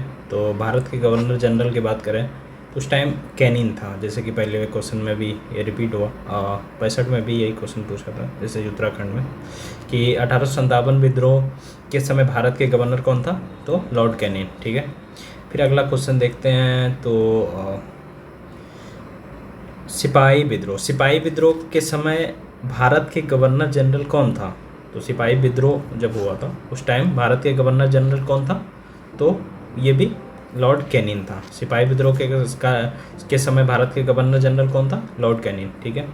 ये क्वेश्चन रिपीटेड रहा है। फिर 1857 के समय जो बैरकपुर में कौन सा ब्रिटिश कमांडिंग ऑफिसर था, बैरकपुर की बात कर रहा है, तो हैरसे, ठीक है। हैरसे कौन थे, हैरसे, इसका पूरा नाम जॉन बेनेट हैरसे था, ठीक है। तो जॉन बेनेट हैरसे, ठीक है। देखते हैं। मार्च 1857 की बात है, जो कि 34वीं बंगाल नेटिव इन्फेंट्री मंगल पांडे के विद्रोह के समय बैरकपुर के जो लेफ्टिनेंट जनरल था सर हैनल बेनेट हैरसे थे, ठीक है। जॉन बेनेट हैरसे कमांडिंग ऑफिसर थे, ठीक है। फिर हम बात करते हैं 1857 में किसने इलाहाबाद को आपातकालीन मुख्यालय बनाया था। 1857 में किसने इलाहाबाद को, ठीक है, आपातकालीन मुख्यालय बनाया था, तो वो थे लॉर्ड कैनिंग, ठीक है। कौन थे, लॉर्ड कैनिंग, ठीक है। फिर 1857 के समय जो तत्कालिक गवर्नर कौन थे, अभी तो बताया जैसे लॉर्ड कैनिंग ही थे, और उन्होंने ही इलाहाबाद को आपातकालीन मुख्यालय बनाया था, तो ये ध्यान में रखना है। 1857 के विद्रोह के समय में ब्रिटिश प्रधानमंत्री कौन था। 1857 के विद्रोह के समय ब्रिटिश प्रधानमंत्री कौन था, तो पाम्स्टन थे, ठीक है। इसका पूरा नाम था बिस्कॉट पॉम्स्टन, जिसमें जब भारत की क्रांति हुई थी 1857, ब्रिटेन में बिस्कॉट पॉम्स्टन, ठीक है, बिस्कॉट पॉम्स्टन ब्रिटेन के प्रधानमंत्री थे। उसका कार्यकाल देखा जाए तो उसी दौरान था, 1855 से 58, इसी बीच 1857 की क्रांति हो गई। फिर उसके बाद भी उनका कार्यकाल रहा, जो कि उन्होंने 1859 से लेकर के 65 साल, मतलब 65 तक उन्होंने किया, ठीक है, प्रधानमंत्री रहे। सॉरी। फिर हम बात करें तो निम्नलिखित में किसका नाम 1857 के विद्रोह से नहीं जोड़ा जाता है? तो किसका नाम नहीं जोड़ा जाता है? जैसे कॉर्नवालिस की बात करें, लेफ्टिनेंट कर्नल गिब्स या कर्नल वेलेस, इनमें से सभी जो कि ये सब हमारे जो 1857 की क्रांति से संबंधित नहीं थे, ठीक है। तो ये सब चीज़, ये जब भी क्वेश्चन दे ऐसे, तो ये हमारे कर्नल, ये सारे कर्नल नहीं थे, तो ये ध्यान में रखना है। फिर अगला क्वेश्चन हम देखें तो 1857 के विद्रोह के मुख्य किस कारण से असफल रहा? तो इसका मेन कारण क्या था असफल होने का? तो मेन कारण हिंदू मुस्लिम की एकता की कमी, ये तो नहीं था, ठीक है। किसी सामान्य योजना या केंद्रीय संगठन की कमी, ये थोड़ा इस पे ये सही है कि यहाँ पे जो सामान्य कोई ऐसा योजना नहीं था, कोई केंद्रीय उसका संगठन भी नहीं था, और योजनाबद्ध तरीके से ये विद्रोह स्टार्ट नहीं हुआ था। तो 1857 के जो असफलता का मुख्य कारण क्या था? किसी भी सामान्य योजना या केंद्रीय संगठन की कमी। विद्रोहियों नेताओं ने कई संगठन की भावना देखने में नहीं आई, और 82 वर्ष के जो मुगल सम्राट बहादुर शाह कमज़ोर भी था उस टाइम, और उन्होंने विभिन्न सरदारों से आह्वान करना काफ़ी नहीं था। उन्होंने बहुत कहा, लेकिन उतना काम का नहीं था, उतना काफ़ी नहीं था, ठीक है। साथ ही जब हम विद्रोहियों की वीरता को दिखाएं तो सरकार के विनाश करने पे वे तुल्य भी प्रतीत होते थे, किंतु ऐसा करने के लिए उनके पास कोई सुनियोजित कार्यक्रम का अभाव था, ठीक है। और अनुशासन की कमी भी, डिसिप्लिन की भी कमी थी।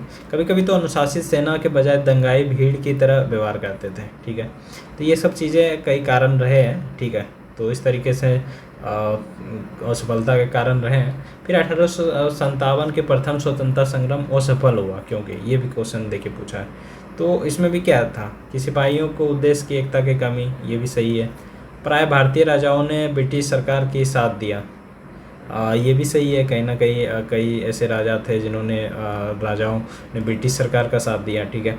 ब्रिटिश सिपाहियों कहीं अच्छे, सज्जित और संगठित थे। ब्रिटिश सिपाही की बात करें तो वो सज्जित और संगठित हुए थे। तो इस तरह से ये तीनों सही है, ठीक है। विद्रोह के समय भारतीय की एकता का अभाव चाहे कारण रहे, और कहीं ना कहीं विद्रोह के लिए ये घातक भी सिद्ध हुआ कि उसमें एकता की कमी थी। विद्रोहियों का लक्ष्य धक्का मुक्की पहुँचाने के लिए ये अकेली कमजोरी नहीं थी, और कई जैसे सिपाही बहादुर स्वार्थ रहित भी थे उसमें, मगर डिसिप्लिन और एकता का अभाव भी दिखता था, ठीक है। और जैसे मुंबई और मद्रास की सेना में राजभक्त नहीं रही, अवध और रोहिलखंड तथा अन्य उत्तरी सामंती तत्वों ने विद्रोह का नेतृत्व किया। इस तरीके से कई था, जैसे कि ग्वालियर और हैदराबाद के राजाओं ने विद्रोह का दमन में, और पटियाला, ये सब जगह के जो जैसे ग्वालियर के और हैदराबाद के राजा थे, उन्होंने ब्रिटिशों का साथ दिया था, ठीक है। फिर अगला क्वेश्चन हम देखें तो हमारे जो अगला क्वेश्चन है 1857 में जो विफलता के निम्नलिखित में कौन से कारण थे? तो विफलता के जो कारण थे उसमें से देखा जाए तो अंग्रेज की सैन्य श्रेष्ठता, ये तो सही था। ब्रिटिश तरीकों से उन्होंने हमेशा सैनिकों को श्रेष्ठ के रूप में देखा गया लड़ाई में। फिर विद्रोहियों के पास कोई एकीकृत कार्यक्रम विचारधारा नहीं थे, ये भी सही है कि हमारे जो सैनिक जो विद्रोह कर रहे थे उसके पास कोई एकीकृत कार्यक्रम नहीं था। फिर समाज के सभी वर्गों का समर्थन का अभाव, ये भी बात सही है कि वो समर्थन का अभाव था। तो तीनों ये सही है, ठीक है। इस तरीके से आंसर क्या होगा? उपयुक्त सही। तो इस तरीके से देखें तो 1857 के विद्रोह असफल का मुख्य कारण समान योजना या केंद्रीय संगठन की कमी थी, ठीक है। विद्रोहियों के नेताओं ने कई संगठन की भावना देखने में नहीं आई, और वही फिर सेम चीज़ जो कि हमारे देखते हैं। तो फिर आगे देखते हैं, ये हमने देख लिया। अंग्रेज राजपूत राज्यों ने 1857 के विद्रोह को दबाने में असफल रहे। ठीक है, अंग्रेज राजपूत राज्यों में अंग्रेजों 1857 के विद्रोह को दबाने में सफल रहे। कौन? अंग्रेज राजपूतों के राज्यों में। ये तो बात सही है। उसका मेन कारण क्या था कि स्थानीय शासक जो थे उन्होंने क्रांतिकारियों को साथ नहीं दिया। ये बात तो सही है। ठीक है, शिक्षित मध्यवर्ग को समर्थन कर रहा था, ये गलत है। छावनियों सैनिकों राजपूतानों से बाहर क्रांतिकारियों का नेतृत्व स्वीकार करने को तैयार नहीं था, ये भी गलत है। समाचार पत्र क्रांतिकारियों के सही उद्देश्यों को नहीं दर्शा पाए थे, ये भी गलत है। ये सही है कि स्थानीय शासकों ने क्रांतिकारियों को साथ नहीं दिया, इस कारण से अंग्रेजों ने क्या किया, राजपूत राज्यों का जो विद्रोह है उसको दबाने में ब्रिटिश सफल रहा। फिर हम देखते हैं निम्नलिखित में किन ब्रिटिश अधिकारियों ने लखनऊ में अपना जीवन खोया था। तो देखें तो हमारे जो ब्रिटिश के जो सैनिक थे, किन ब्रिटिश अधिकारियों ने लखनऊ में अपना जीवन खोया था। तो जनरल नील्सन ये नहीं थे, देखें तो जनरल नील ये थे, और फिर देखें तो major general Havelock, sir Henry Lawrence, ये तीनों थे हमारे जो ब्रिटिश अधिकारी जिन्होंने अपना जीवन खोया था। नील थे, मेजर जनरल हैवलॉक थे, सर हेनरी लॉरेंस थे। ठीक है, 14 सितंबर 1857 की बात है। अंग्रेज़ों द्वारा दिल्ली पर अधिकार करने के क्रम में ब्रिगेडियर जॉन लिंसन घायल हुआ और जो कि उनकी मृत्यु भी हो गई थी। फिर 1857 के दौरान अंग्रेज़ों में रेसिडेंसी रक्षा करते हुए हेनरी लॉरेंस उनकी भी मृत्यु हो गई। मेजर जनरल हैवलॉक और ब्रिगेडियर जनरल नील की भी मृत्यु हुई। ठीक है, ये ध्यान में रखना है। ठीक है, फिर विचार कीजिए। अगला क्वेश्चन है कि कथन 1857 के प्रथम स्वतंत्रता संग्राम ब्रिटिश सरकार से स्वतंत्रता प्राप्त करने में असफल रहा। देखिए दूसरा, बहादुर शाह जफर के नेतृत्व में जनसहयोग नहीं मिला। ठीक है, अधिकांश महत्वपूर्ण रियासतों के शासक उनका साथ देने में कतरा गए। अब देखिए क्या है कि जैसे इसमें ऑप्शन जो दिया है, पहला ये क्या था, 1857 में प्रथम स्वतंत्रता संग्राम ब्रिटिश सरकार के स्वतंत्रता प्राप्त करने में असफल रहा, ये बात सही है। ठीक है, वहीं बहादुर शाह जफर नेतृत्व में ये भी सही है कि उनको अधिकांश नहीं मिला, अधिकांश रियासतों को शासक उनको सहयोग नहीं किया, तो ये भी सही है। तो अब देखिए ये का दोनों सत्य तो है, स्पष्ट, ये भी है। असफल का कारण क्या है, एक कारण ये भी रहा है, तो ये क्या है, ये इसका एक्सप्लेनेशन सही है, तो इस वजह से ये आंसर हो जाएगा। ठीक है, इसमें देखें तो 1857 के प्रथम स्वतंत्रता संग्राम में असफल होने के कई कारण थे, परंतु सर्वाधिक जो महत्वपूर्ण कारण अधिकांश प्रमुख रियासत शासकों द्वारा अंग्रेजों को समर्थन प्राप्त करना था। निम्नलिखित में किसने 1857 के विद्रोह के षड्यंत्र की संज्ञा दी? कौन ऐसा था जिन्होंने षड्यंत्र कहा कि ये एक षड्यंत्र है? तो ऐसा बोला सर जेम्स आउट्रम और टेलर ने। ठीक है, इन्होंने sir James Outram and Taylor ने इन्होंने क्या कहा कि एक षड्यंत्र था। ठीक है, फिर आगे चलते हैं तो हम बात करते हैं जैसे सर जेम्स आउटम और टेलर ने 1857 के विद्रोह को हिंदू मुस्लिम षड्यंत्र का परिणाम बताया। और आउटम ने उसका विचार था कि यह मुस्लिम षड्यंत्र था जिसने हिंदू शिकायतों का लाभ उठाया गया। जॉन लॉरेंस और सीले के अनुसार ये केवल सैनिक विद्रोह ही था। ठीक है, जॉन सीले ने कहा कि देखिए 1857 एक पूर्णतः देशभक्ति रहित और स्वार्थी सैनिक विद्रोह था। ठीक है, जिसमें ना तो स्थानीय नेतृत्व थे और न ही सर्वसाधारण समर्थन प्राप्त था, ऐसा सीले का मानना था। फिर हम देखें तो उसके अनुसार ये भी कहा कि ये स्थानीय सरकार विरुद्ध भारतीय सेना का विद्रोह था। ठीक है, वहीं होम्स ने कहा कि ये एक बर्बरता और सभ्यता के बीच का युद्ध था। तो ये कभी कभी होम्स पूछा जाता है कि होम्स के अनुसार क्या था, तो बर्बरता और सभ्यता के बीच युद्ध था, ऐसा मानते हैं, ऐसा उन्होंने कहा। ठीक है, फिर आधुनिक भारत इतिहासकार जिसने 1857 के विद्रोह की स्वतंत्रता की पहली लड़ाई कहा था, किसने कहा था? तो मजूमदार साहब थे, जिन्होंने डॉक्टर आर.सी. मजूमदार, जिन्होंने आधुनिक भारत 1857 के विद्रोह की पहली लड़ाई कहा था।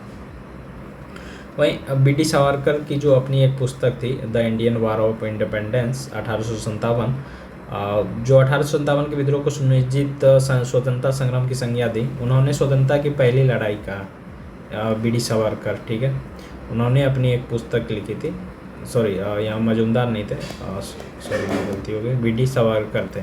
उन्होंने एक अपनी जो पुस्तक थी, कौन सा, the Indian war of independence, ठीक है,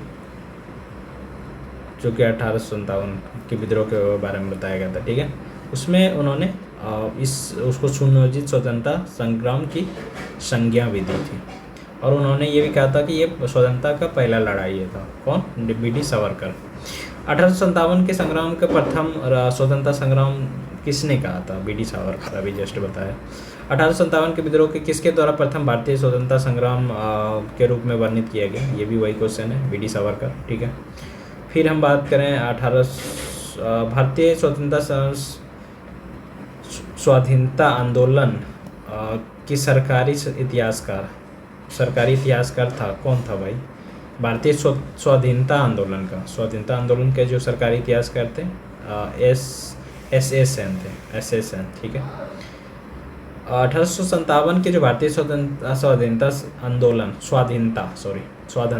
आंदोलन के सरकारी इतिहासकार सुरेंद्रनाथ सेन थे, सुरेंद्रनाथ एस.एन. सेन, जिनकी पुस्तक 1857 था, ठीक है, जो कि 1957 में प्रकाशित हुई। वो कौन थे, भारतीय इतिहासकार सुरेंद्रनाथ सेन। फिर अगला क्वेश्चन देखें तो हम देखते हैं कि भारतीय भाषा में 1857 के विप्लव के कारणों पर उल्लेख करने वाला प्रथम भारतीय था, तो सैयद अहमद खां। भारतीय भाषा में 1857 के विप्लव के कारणों पर लिखने वाला, तो सैयद अहमद खां था। कौन था, सैयद अहमद खां। सर सैयद अहमद खान ने अपनी पुस्तक लिखी असबाब ए बगावत ए हिंद और 1859 में प्रकाशित हुई, जिसमें 1857 के विद्रोह के कारणों का चर्चा किया गया, ठीक है। तथा प्रथम राष्ट्रीय स्वतंत्रता संग्राम ना तो प्रथम था, ना ही राष्ट्रीय था, ना ही स्वतंत्रता संग्राम था। ये कथन किससे संबंध था, तो प्रथम राष्ट्रीय स्वतंत्रता संग्राम ना ही प्रथम था ना राष्ट्रीय, ये इन्होंने आर.सी. मजुमदार जी ने कहा था, ठीक है। उन्होंने एक अपनी पुस्तक लिखी थी, the spy mutiny and revolt of 1857, ठीक है। तो आर.सी. मजुमदार ने अपनी एक पुस्तक लिखी थी, the spy mutiny of the revolt 1857, को स्वतंत्र रूप से 1957 में उन्होंने प्रकाशित किया था। और मजुमदार ने 1857 के विद्रोह को तथा कथित प्रथम राष्ट्रीय स्वतंत्रता संग्राम न प्रथम न राष्ट्रीय न ही स्वतंत्रता संग्राम था, ये उन्होंने कहा।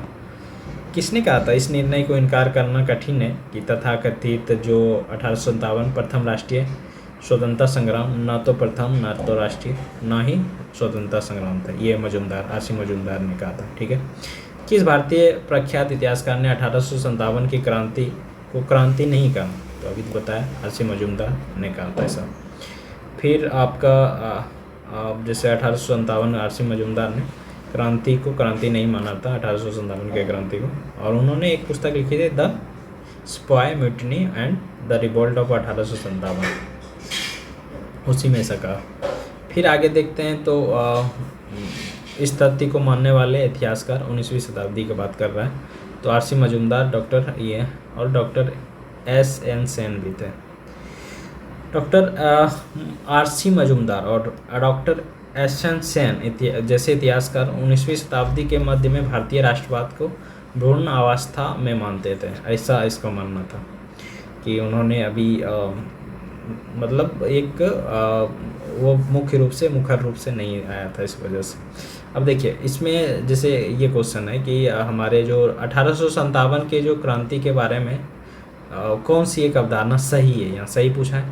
तो भारतीय राष्ट्रीय जो इतिहासकार थे, भारतीय इतिहासकारों ने इसे भारतीय विद्रोह के रूप में वर्णित किया, ये कहीं ना कहीं हमारे ये गलत है, ठीक है, कि भारतीय इतिहासकारों ने इसे भारतीय विद्रोह के रूप में वर्णित किया।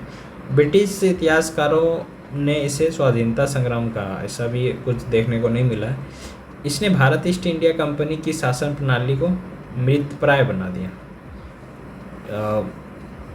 इसने भारत की ईस्ट इंडिया कंपनी के शासन को मृतप्राय बना दिया। आगे देखते हैं, इस क्रांति भारत के प्रशासनिक तंत्र को सुधारने हेतु की गई। ये भी गलत है, ये सही माना है। इसका आंसर देखते हैं सी। जैसे इसने भारत में ईस्ट इंडिया कंपनी की इसकी शासन प्रणाली को मृतप्राय बना दिया। इसका मतलब ये है कि 1857 के परिणाम स्वरूप क्या हुआ, भारतीय शासन का बागडोर कंपनी के हाथों से निकल कर ब्रिटिश क्राउन में हाथों में चली गई। ठीक है, इसके शासन में क्या हुआ, अमूलचूल परिवर्तन भी हो गया 1857 की क्रांति के संदर्भ में। और ये माना जाता है कि यही कथन सी सही है। महारानी विक्टोरिया ने भारतीय प्रशासन के ब्रिटिश ताज को नियंत्रण में लेने की घोषणा कब की थी? महारानी विक्टोरिया ने भारतीय जो प्रशासन को ब्रिटिश ताज के नियंत्रण में लेने की घोषणा कब की थी? तो ये 1 नवंबर 1858। 1 नवंबर 1858, ये याद रखिएगा, ये डेट बहुत इंपॉर्टेंट है।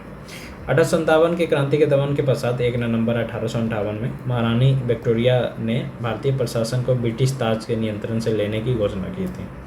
इस घोषणा के बाद भारत की कंपनी शासन को समाप्त करके भारत सीधे ब्रिटिश की क्राउन के अधीन होकर दिया गया। और इस तरह से भारत मंत्री जो थे और तथा 15 सदस्यों वाली इंडियन काउंसिल की स्थापना की गई थी। ठीक है, तत्कालीन गवर्नर जनरल लॉर्ड कैनिंग ने भारत का प्रथम वायसराय भी बनाया गया था। तो लॉर्ड कैनिंग को भारत का प्रथम वायसराय भी बनाया गया था। ठीक है, ये ध्यान में रखना है। ठीक है, अगला क्वेश्चन हम देखते हैं। सम्राज्ञी विक्टोरिया ने 1858 में घोषणा में भारतीयों को बहुत सी चीज़ें दी जाने वाले आश्वासन दिया। निम्न में आश्वासनों में कौन सा ब्रिटिश शासन ने पूरा किया था? विक्टोरिया ने तो कई घोषणा किया था 1858 में, जिसमें से कौन सा पूरा हुआ, तो ये क्वेश्चन पूछा गया है। तो जैसे रियायतों को हड़पने की नीति को समाप्त कर दी गई, डॉक्ट्रिन ऑफ लैप्स जो चल रहा था वो समाप्त कर दी, ये बात तो सही है। देसी रजवाड़ों की यथास्थिति बना रखी जाएगी, ये गलत है। भारतीय यूरोपीय सभी प्रजाओं को समान व्यवहार मिलेगा, ये भी ऐसा कुछ नहीं किया। भारतीय और सामाजिक धार्मिक विश्वासों का ये हस्तक्षेप नहीं होगा, ये भी गलत, ये नहीं किया था। तो ये बस किया था कि ये हड़पने की वाली जो नीति है उसको अब समाप्त कर दिया था। ठीक है, तो 1857 में जब सबसे महत्वपूर्ण परिणाम यही हुआ कि रानी विक्टोरिया की उद्घोषणा, और उन्होंने 1 नवंबर 1858 में इलाहाबाद के दरबार में ऐसा हुआ था। और लॉर्ड कैनिंग को द्वारा जो उद्घोषित की गई कि भारत की कंपनी के शासन को समाप्त कर दिया गया अब। ठीक है, और भारत के शासन का सीधा जो क्राउन के अधीन कर दिया।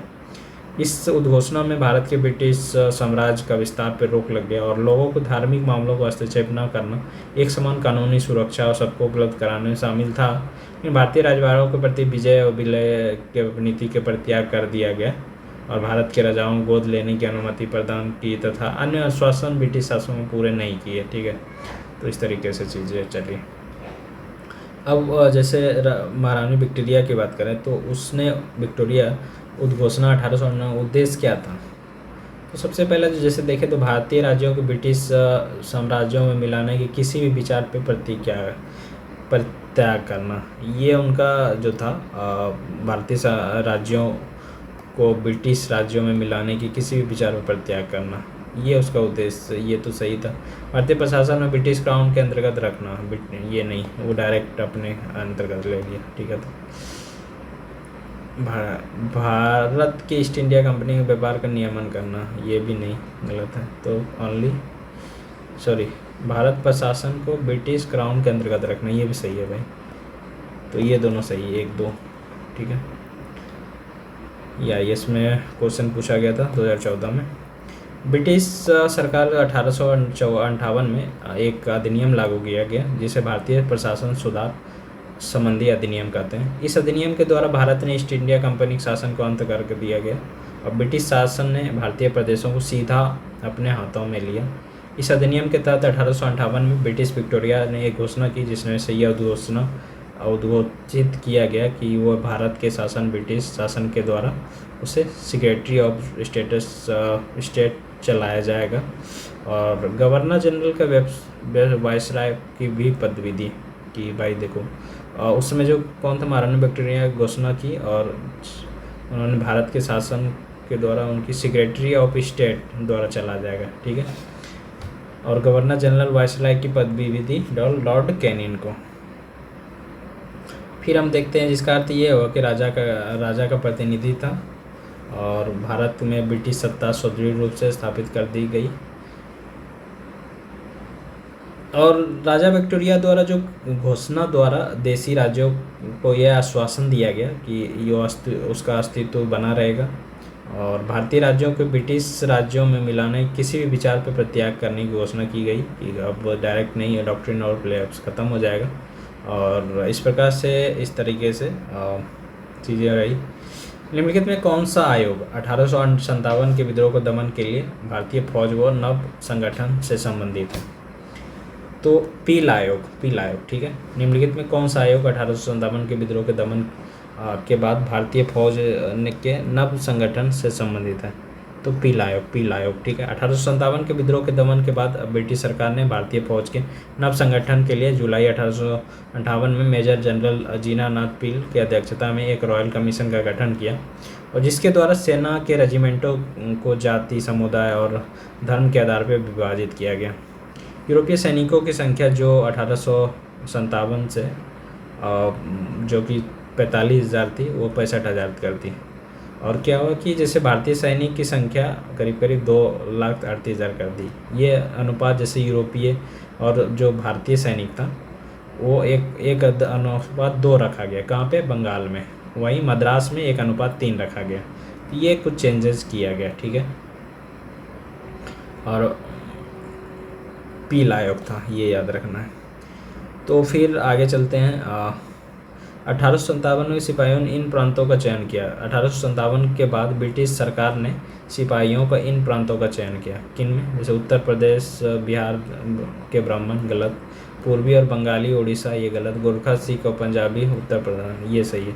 कि 1857 का जो विद्रोह हुआ, जो उसमें गोरखा और सिख पंजाब उत्तर प्रांत से किया गया, उसमें क्या हुआ कि 1857 का विद्रोह को भड़काने में उत्तर प्रदेश, बिहार के सैनिकों महत्वपूर्ण भूमिका निभाई थी। इसलिए ब्रिटिश सरकार इन्हें संदेह की दृष्टि से देखती थी, और विद्रोह के लिए बंगाल की सेना 60% सैनिक और उत्तरी पश्चिमी प्रांत के थे।